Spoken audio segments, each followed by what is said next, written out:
మహాత్ములు ముద్దుబిడ్డెడు అధ్యాయము 14 మహాప్రస్థానం 197వ పేజీ.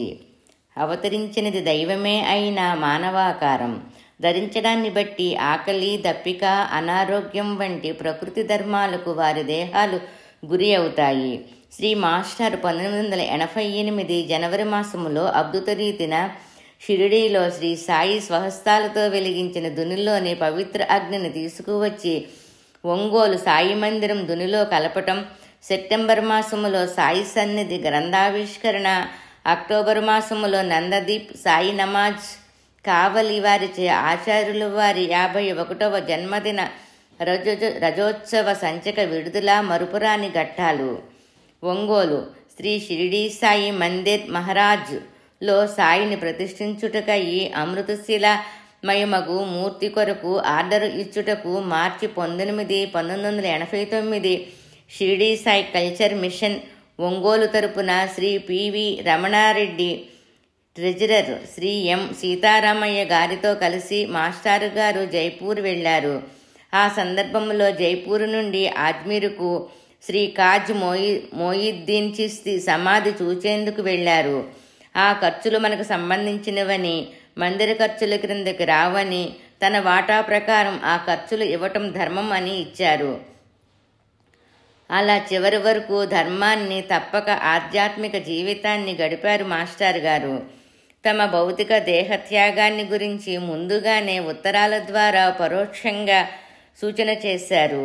మార్చి 12, 1989లో విద్యానగర్ మందిరానికి వచ్చినప్పుడు శ్రీమతి రుక్మిణి గారు ఒంగోలు వస్తాం సార్, అమ్మగారిని చూడాలని ఉంది అనగానే ఏప్రిల్ లోపల రమ్మని అన్నారు. వేసవి సెలవుల్లో వస్తాను అనగా ఏప్రిల్ లోపల వస్తే పోలా అన్నారు. మహాత్ములు ముద్దుబిడ్డెడు 14వ అధ్యాయము 198వ పేజీ. ఏప్రిల్ 12 లోపల ఒకసారి రమ్మని లక్ష్మీ అక్కతో రామారావుతో ఉత్తరం వ్రాయించారు మాస్టర్ గారు. అయినా నేను పోలేకపోయాను అంటారు Shri P Subbaramaiah. Shri T Narayanarao deputy tahsildar, Tada, Nellore జిల్లా వారికి 12/3/89 మాస్టర్ గారు ఆశీస్సులతో వ్రాసిన ఉత్తరం 31/3/1989 చేరింది. అందులో మాస్టర్ గారు, నేను ఏప్రిల్ 12 వరకు ఉంటాను. ఏప్రిల్ 2, 7 తేదీలలో మీటింగులున్నాయి. మిగిలిన ఏ రోజుల్లో అయినా సాయంత్రం 5 గంటల ప్రాంతంలో వస్తే హాయిగా మాట్లాడుకోవచ్చు, తప్పక రాగలవు అని తెలిపారు. శ్రీ పి రామారావు శ్రీ సాయి చరిత్ర గ్రంథాలు కావాలని విజయవాడ వస్తుండగా 12వ తారీఖు పోతే బాగుండేది రామయ్య అన్నారు. రామనవమికి గ్రంథాలు కావాలి కదా మాస్టారు అనగా అదే ముఖ్యం అన్నారు. చివరి సత్సంగ ప్రవచనం 10/4/1989 సోమవారం ద్వారకామాయి మందిరంలో, సాయి మందిరం ఒంగోలు. శ్రీ మాస్టారు గారు భక్తి శ్రద్ధలు అనే 2 సంచులు సర్దుకొని రెడీగా ప్లాట్ఫారంపై ఉండాలి. రైలు రాగానే వెనక్కి తిరిగి చూడక ఎక్కాలి. అది మన కోసం ఆగదు. త్వరలో శ్రీ అయోధ్య గారు వస్తారు. పారాయణ ప్రాముఖ్యతను గురించి వివరిస్తారు అని అన్నారు. అక్కలకోట స్వామి పాదుకుల రాక శ్రీ మాస్టారు గారు తమ భౌతిక శరీరాన్ని త్యాగం చేసేందుకు 2 రోజుల ముందు అద్భుత సంఘటన జరిగింది. శ్రీ దత్తాత్రేయుని 4వ అవతారమైన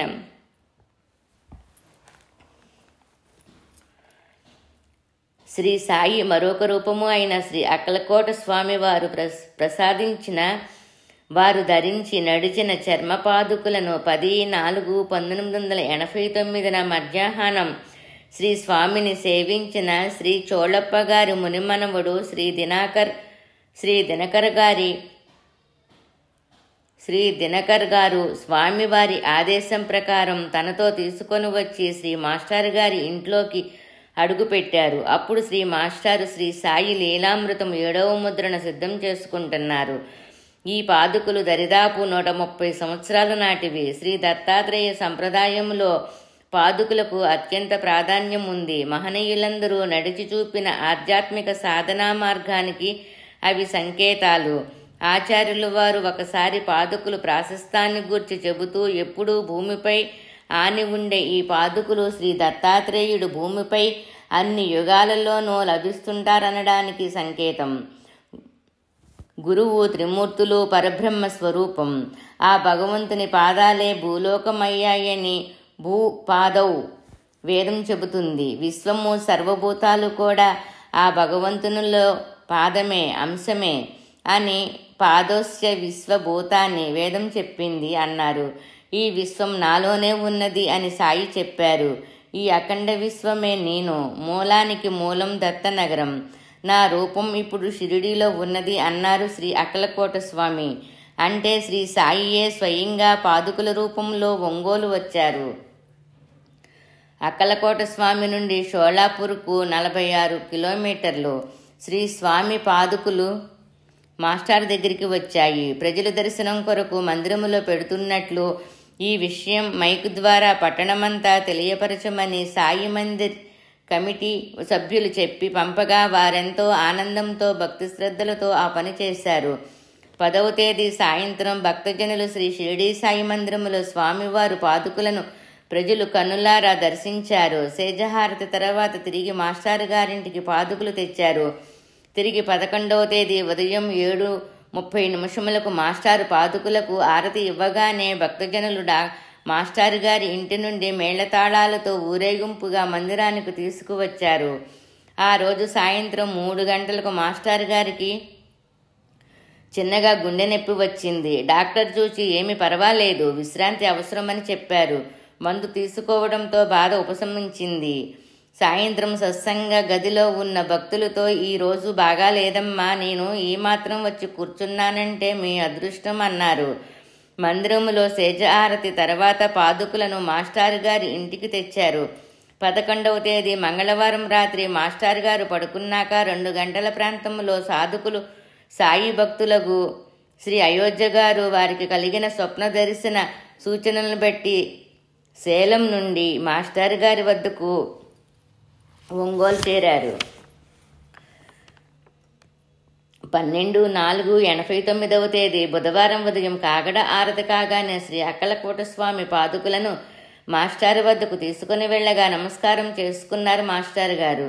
అప్పుడు శ్రీ అయోధ్య గారు మాస్టారు గారికి పాద నమస్కారం చేసుకుంటుండగా, ఎప్పుడొచ్చావు అని మాస్టారు గారు పలకరించి సేలం మాయీమాత విషయాలు తెలుసుకున్నారు. తర్వాత అక్కలకోట స్వామి పాదుకులకు ఆరతి ఇవ్వగా మందిరము నుండి వచ్చిన భక్తులు వాటిని మందిరానికి తీసుకువెళ్లారు. అయోధ్య గారు మాస్టారు గారితో తనకు వచ్చిన స్వప్న దర్శనం కారణంగా సేలం నుండి హఠాత్తుగా వచ్చానని, స్వప్నం గురించి ఆ తర్వాత చెబుతానని అన్నారు. అప్పుడు శ్రీ సాయి లీలామృతములో శ్రీ శివనేశన్ స్వామి షిరిడీలో సావిడిలో కూర్చొని మాస్టారు గారు రాసిన గ్రంథానికి బాబా ఆశీస్సులు ఎలా ఉన్నాయో చూద్దామని సన్నివేశాన్ని గురించిన లీల ఒకసారి చెప్పారు.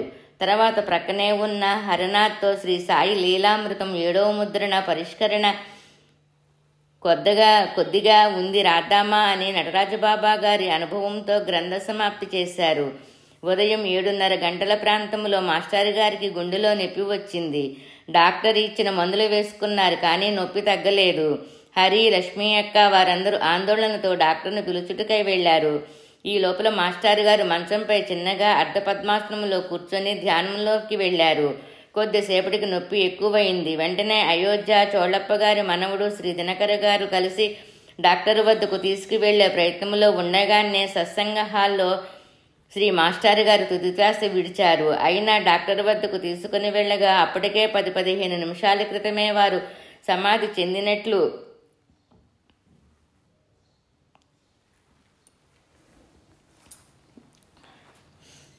డాక్టర్ ధృవపరిచారు.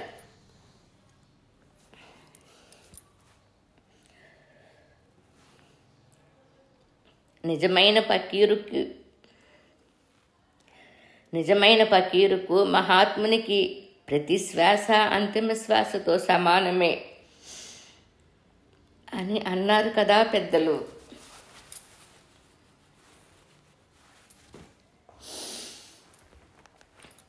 శ్రీ అయోధ్య గారి స్వప్న దర్శనం సేలంలో మాయీమాత దగ్గర ఉండగా 10/4/89వ తేదీ రాత్రి వారికి వచ్చిన స్వప్న దర్శనంలో ఒక దివ్యరథం వచ్చి మాస్టారు గారు ముందు ఆగింది. శ్రీ షిరిడీ సాయి ఒకవైపు, మరోవైపు అక్కలకోట స్వామి ఉన్నారు.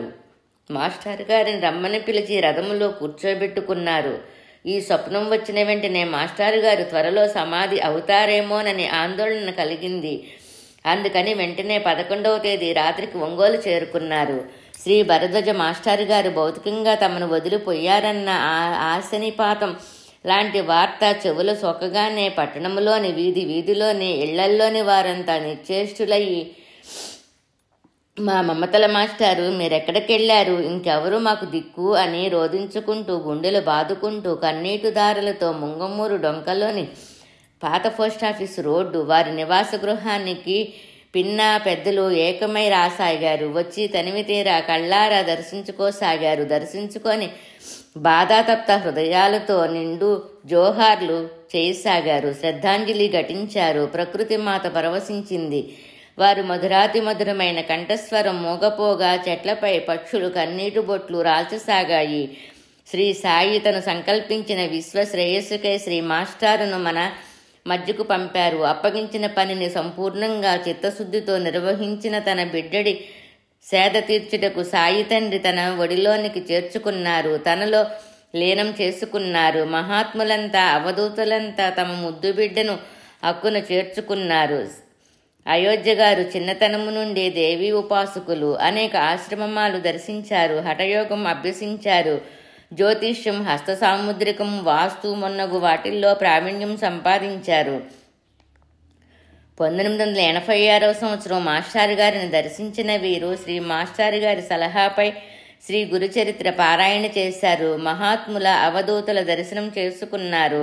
శ్రీ సాయి లీలామృతము, శ్రీ గురుచరిత్రల పారాయణ చక్కని ఫలితాన్ని ఇస్తున్నదని అనుభవపూర్వకంగా తెలుసుకొని షిరిడీ వెళ్ళి అక్కడే 108 సార్లు శ్రీ గురుచరిత్ర పారాయణ చేశారు. అప్పుడప్పుడు మాస్టారు గారి దర్శనార్థం వస్తుంటారు. షిరిడీలోని శ్రీ శివానేశ్వర స్వామి సూచనల మేరకు ప్రస్తుతం దత్తగఢ్లో నిర్మల్ దగ్గర తీవ్ర తపస్సాధనలో ఉన్నారు. శ్రీ మాస్టారు శ్రీ సాయి చెంతన చేరిన విషయాన్ని ఆకాశవాణి మరియు ప్రముఖ దినపత్రికలన్నీ ప్రకటించాయి. సాయిబాబా మిషన్ వారు సుదూర ప్రాంతాల్లోని భక్తులకు, బంధువులకు, అభిమానులకు టెలిగ్రామ్స్ పంపారు. రాష్ట్రం నలుదిక్కుల నుండి బరువెక్కిన ఎదలతో బంధుమిత్రాదులు, భక్తులు, అభిమానులందరూ ఒంగోలు పట్టణం చేరుకున్నారు. అన్నగారు శ్రీకృష్ణమాచార్య గారి అబ్బాయి శ్రీ ఈ అనంతకృష్ణ వారి కుటుంబ సభ్యులు, శ్రీ ఈ వేదవ్యాసు గారు వారి కుటుంబ సభ్యులు హైదరాబాదు, శ్రీ ఈ బోధాయన వారి కుటుంబ సభ్యులు రాజమండ్రి, శ్రీ మాస్టారు గారి అత్తగారైన శ్రీమతి రంగనాయకమ్మ గారి వారి కుటుంబ సభ్యులు అందరూ అశ్రునయనాలతో శ్రద్ధాంజలి ఘటించారు. 12వ తేదీ రాత్రి భక్తుల మూగవేదనతో ఎట్లానో గడిచింది. అంతిమయాత్ర 13/4/1889 గురువారం భక్తజనులు, బంధుజనాలందరూ కలిసి ఒక ముక్త పురుషుడి, మహాత్ముల ముద్దు బిడ్డడి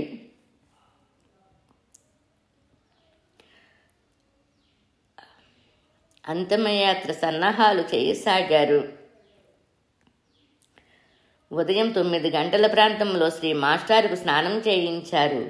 అనంతరం మధ్యాహ్న సమయంలో శ్రీ మాస్టారు గారి దివ్యదేహాన్ని పుష్పమాలాలంకృత వాహనంపై ఉంచారు. వారి సద్గ్రంథాన్ని ప్రక్కన చేర్చారు. అంతిమయాత్ర ముంగమూరు డొంక నుండి రంగారావు హాస్పిటల్ మీదుగా సాయి మందిరం ప్రక్క నుండి కోర్టు సెంటర్, గాంధీ రోడ్డు, ఏనుగు చెట్టు మార్గంగా పాత గవర్నమెంట్ హాస్పిటల్ రోడ్డు, రాజపానగల రోడ్డు నుండి లాయర్పేట మీదుగా ఊరేగింపు సాగింది. ఒకవైపు రోడ్ల వెంట జనసందోహం, మరోవైపు భక్తుల ఇళ్ల ముందు అలికి టెంకాయ, కర్పూరం సమర్పించి నమస్కరించుకోసాగారు. పిన్నలు, పెద్దలు, అశేష ప్రజానీకం. ఈ ఒక సత్వన్వేషకుని, విజ్ఞానవేత్తను, ఆధ్యాత్మికవేత్తను, కవి వృషభుని, ధర్మజ్ఞుడని, సాధు సత్పురుషుణ్ణి, పరమాచార్యుని, బోధకుని, యోగీశ్వరుని, సంఘ సంస్కర్తను, మానవతావాదిని, ప్రేమమూర్తిని, ఆశ్రిత జనవత్సులని కోల్పోయామన్న నిండు బాధతో శ్రద్ధాంజలి ఘటించారు. సూర్యాస్తమయ పూర్వమే ఆ దివ్యమూర్తి లాయరపేటలోని శ్రీ సాయి మందిరానికి చేరుకున్నారు. మందిరం వద్ద నిలిపి ఆరతిచ్చి కిక్కిరిసిన జనం మధ్యలో మందిర ప్రాంగణములో ఉత్తరం వైపు సమాధి చేశారు. నాటి నుండి నేటి వరకు వేలాది మంది ప్రజలు నిత్యము వారి సమాధికి ప్రదక్షిణలు చేస్తూ గురుస్థానంగా ఆరాధిస్తున్నారు. శ్రీ మాస్టారు సాయి సన్నిధి చేరిన విషయం తెలుసుకున్న అగస్తేశ్వర కోన చిన్నస్వామి మాట్లాడుతూ, శ్రీ భరద్వాజ గారు భౌతికంగా ఈ లోకం విడిచినట్లు తెలిసింది. నిజంగా గృహస్థాశ్రమంలో అది అసాధ్యం. చాలా గొప్ప విషయం. అందరూ అనుకున్నట్లు మామూలుగా వారు కన్ను ముయ్యలేదు. లీలా వినోదంగా వారు తనువు చాలించారు. ఎంతో యోగస్థితిని, దైవశక్తిని వారు పొందితే కానీ ఆ విధంగా శరీరాన్ని వదలడం సాధ్యం కాదు అన్నారు. అచన్నోతి శాస్త్రద్ధాన్ ఆచారే స్థాపయత్వపి స్వయమాచరతే యస్మాత్ తస్మదాచర్య ఉచ్యతే. ఆచార్య భరద్వాజ గారు శాస్త్రార్థాలను క్షుణ్ణంగా అభ్యసించారు, అర్థం చేసుకున్నారు, ఆచరించారు మరియు ప్రచారము చేశారు. వారి జీవితము ధన్యమైనది. మన జీవితాలను ధన్యము చేసుకొనుటకై ప్రచారం గావించిన విషయాలను చిత్తశుద్ధితో ఆచరించుటయే వారికి మనము సమర్పించు శ్రద్ధాంజలి. అప్పుడే వారి పవిత్రాత్మకు శాంతి. మహాత్ములు ముద్దుబిడ్డడు. అధ్యాయము 14 సంపూర్ణం.